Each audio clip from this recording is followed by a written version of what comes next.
Dans ce tutoriel, on va voir comment coder une transition CSS. Dans un premier temps, on va commencer par répondre à la question qu'est-ce qu'une transition CSS. Dans un deuxième temps, on va regarder le codage minimum pour programmer une transition. Il faut utiliser au minimum ces deux propriétés. Et dans un troisième temps, on va regarder le codage complet d'une transition, c'est-à-dire qu'on peut avoir besoin de deux paramétrages supplémentaires, et c'est avec ces deux propriétés qu'on peut les faire. Donc on va commencer par répondre à cette question, qu'est-ce qu'une transition ?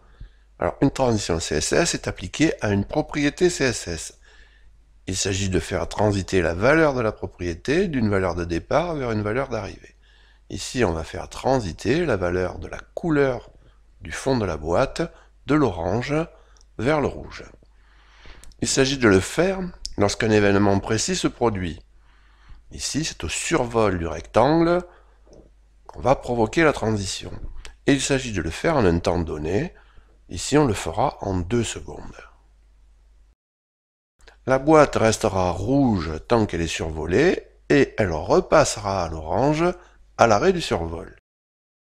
Alors, on va regarder comment coder ça. C'est notre deuxième point, le codage CSS minimum. Donc, on va le faire. Donc on part d'un code HTML, on implante un div dedans, on y met un ID, on le cible, on lui donne une taille. Là on utilise les deux propriétés spécifiques à la transition, donc de transition property, on lui donne la valeur background color. Donc à un nom de propriété, on donne un autre nom de propriété.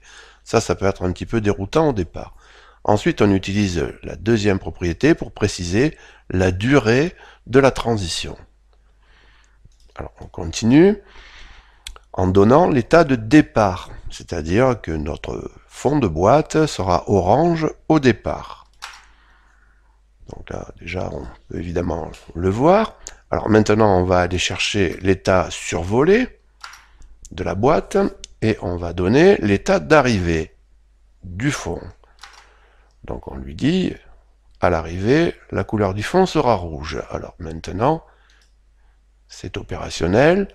Lorsqu'on survole, on passe au rouge, et lorsqu'on quitte le survol de la boîte, on revient à l'orange. On peut introduire un délai, c'est-à-dire un retard au démarrage de la transition. Regardez ça, donc là je mets la propriété avec la propriété transition delay, je mets une valeur de 2 secondes, donc il va attendre, donc je survole, et 2 secondes après, la transition démarre, et lorsque j'arrête, c'est pareil, c'est 2 secondes après qu'on revient à l'état de départ. Alors maintenant, on va voir qu'avec la dernière propriété, on peut spécifier cette propriété-là, on peut spécifier la manière avec laquelle on va transiter. Alors on peut transiter de manière linéaire, c'est-à-dire régulièrement, par exemple dans l'exemple, passer de l'orange au rouge graduellement, on peut le faire pas à pas, ou on peut le faire en suivant une courbe de variation telle que celle que je vous montre ici. Alors qu'est-ce que ça veut dire, cette courbe? Vous avez sur l'axe des X, c'est l'axe des temps. Et sur l'axe des Y, c'est la valeur, la variation de valeur. Donc comment on lit ça? Ici, on arrive à la moitié du temps. À la moitié du temps, on est déjà à 0,8, soit 80% de la valeur. Ça veut dire qu'on démarre la transition rapidement et qu'on la finit lentement. Alors dans la spécification, là, ici, vous avez d'autres courbes de variation. Celle que je vous ai montrée, elle est ici. Alors, par exemple, on peut comparer avec celle-ci. Vous voyez, à la moitié du temps, on est à un quart à peu près de variation de la valeur. Alors, on va le programmer.